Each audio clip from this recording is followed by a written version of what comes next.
Bonjour à tous, la vedette de ce mardi c'est l'Aston Martin Vantage. On vous dit tout et on vous montre tout de la sportive britannique. Il est également question de la future Mercedes CLS, du prochain Classe G et du très attendu Lamborghini Urus.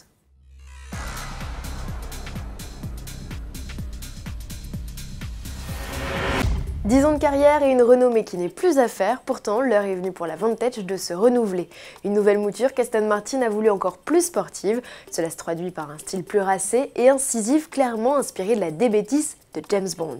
10 cm plus longue et plus large que sa devancière, la nouvelle Vantage hérite d'une nouvelle signature lumineuse, d'un diffuseur arrière démesuré et d'ailes avant ajourées. Le cockpit n'est pas en reste avec une inédite planche de bord et des compteurs 100% numériques. Un écran de 8 pouces vient désormais chapeauter la console centrale qui accueille dans sa partie basse une flopée de commandes dont celle de la boîte auto ZF à 8 rapports. Le cœur de cette Vantage est un V8 4 litres biturbo d'origine AMG dont la puissance culmine à 510 chevaux et le couple à 685 Nm. Un bloc strictement identique à la DB11, sa grande sœur, dont elle reprend en partie la structure en aluminium. Cependant, 70% des éléments sont nouveaux. Près de 200 kg plus légère, avec un poids à sec de 1530 kg, la Vantage revendique un 0 à 100 km/h en 3 secondes 7 et une Vmax de plus de 310 km/h. Pour la première fois, Aston Martin greffe à l'un de ses modèles un différentiel arrière piloté, de quoi améliorer agilité et performance.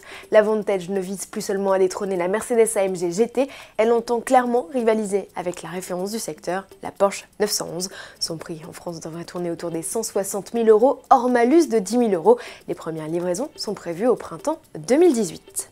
Et si la Vantage a enlevé le moindre de ses camouflages, le mystère plane toujours autour d'autres nouveautés phares de la fin d'année. C'est le cas de la CLS que Mercedes annonce sous forme de photo teaser sur les réseaux sociaux.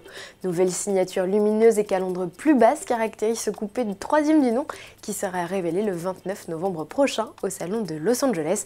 Sans surprise, sa planche de bord intégrera pour sa part 2 écrans comme dans les classes E et classe S. Et à propos d'habitacles 100% nouveaux, celui du futur Classe G fera lui aussi dans le high-tech. Preuve en est avec cette photo dégotée par nos confrères d'Autovec et où l'on découvre une planche de bord inédite.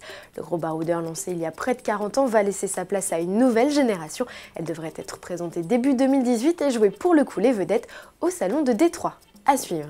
Et puisque l'on parlait d'habitacle et de nouveaux modèles, le Lamborghini Urus en montre lui aussi encore un peu plus. Le SUV italien qui nous nargue à travers des vidéos s'est fait prendre à son propre jeu.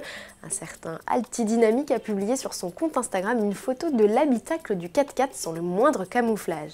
Et on découvre aisément la présence de pas moins de 3 écrans, 2 sur la console centrale et un derrière le volant. La révélation du Lamborghini Urus est prévue pour le 4 décembre prochain. 3500 SUV sortiront des chaînes, doublant ainsi la production annuelle de la firme italienne. À demain.